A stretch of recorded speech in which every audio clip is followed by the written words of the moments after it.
Vous tenez à profiter de l'été qui vient, car cette saison de l'insouciance pourrait bien être la dernière avant des temps bien plus sombres. Nous aussi, bienvenue sur Aimons l'info pour 2 minutes, tout en légèreté. Du point de vue politique, d'abord, les Verts allemands débattent d'une réévaluation du génie génétique dans un papier de position.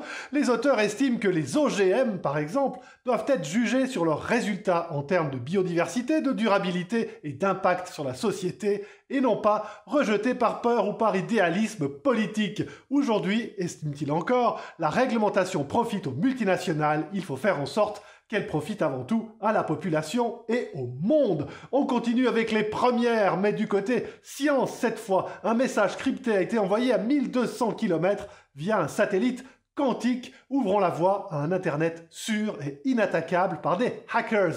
Une équipe de l'université de Cambridge a utilisé pour ce faire un satellite chinois et 2 stations d'observation situées dans le pays. L'utilisation de la cryptologie quantique permet de savoir immédiatement si quelqu'un tente de lire le message, permettant dès lors une sécurité bien plus importante.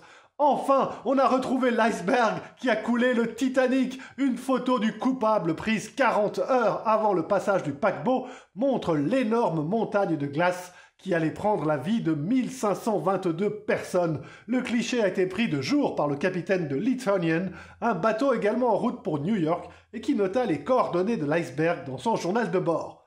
Plus de 100 ans plus tard, la photo, qui avait été envoyée au grand-père de son auteur, est mise aux enchères et estimée à $15 000.